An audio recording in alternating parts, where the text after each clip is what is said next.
Scooty আনবি নেকি আজি? Hello' everyone. তো ফাইনেলি আজি আমাক স্কুটিখন আনিবলৈ মাতিছে।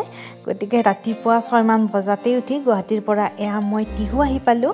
তো এতিয়া আমি স্কুটিখন আনিবলৈ যাম। তো বলক ভিডিঅ'টো আৰম্ভ স্কুটি কৰোঁ। আনবি নেকি আজি? আজি বহুত দিনৰ মূৰত এটা বহুত আশা এটা আছিল, এইটো পাম আজি। বহুত হেপি। আজি স্কুটি আহিব নেকি? তো এতিয়া প্ৰায় 10:30 মান বাজিছে। মই ৰাতিপুৱা একো খাই অহা নাই। ইয়াত এটোপা আলু পিটিকাৰে দালি ভাত খাই লৈছোঁ।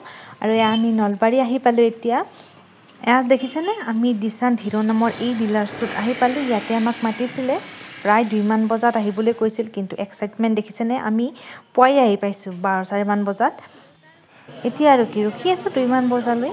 আৰু 2টা মান বজাতহে আমাৰ ডকুমেণ্টছখিনি জমা ৰাখিছে আৰু ফিজটো ৰাখিছে। প্ৰথমতে আমাক 1900 টকা ৰাখিম বুলি কৈছিল, কিন্তু ইয়াত লৈছে 2150 টকা।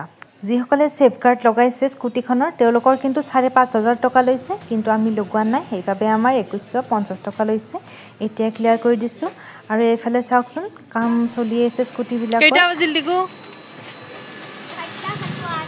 তো শুনিলেই নহয়, 4:57 বজাত আমি আমাৰ স্কুটিখন পালোঁ। আৰু লগত এটা হেলমেট দিছে ৰঙা।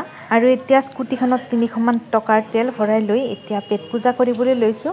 লগতে ঘৰৰ বাবে কেইটামান মিঠাইও লৈছোঁ। আৰু এতিয়া আমি ঘৰলৈ যাওঁ।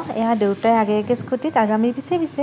গাইজ, বাই বহুত কষ্ট কৰিছে মোৰ এই স্কুটিখনৰ নামত, কিন্তু তাই যি খোজে তাকে দিব লাগে, কিন্তু এতিয়া মই নোৱাৰোঁ। মোৰ হাতত 1 টকাও নাই গাইজ। তথাপি একদিন উঠে আছে তাই মোক, আৰু এনে মোক চলাব কয়। আজি বা কি জোচ ক'ব নোৱাৰোঁ। আজি নিজে চাইছোঁ, আজি মই চলাওঁ বুলি কওঁতেও চলাব দিয়া নাই। মানে গাড়ীখনতো ল'লোঁ, এতিয়া চবে ক'ব বোলে পাৰ্টি ক'ত, এইকাৰণে অলপ মিঠাই ল'লোঁ এতিয়া, আৰু মাংস আনি কিনে ৰান্ধি পেলাই খাম দিয়ক। বাকী কিন্তু আপুনি দেখিয়ে থাকিব আপোনালোকে।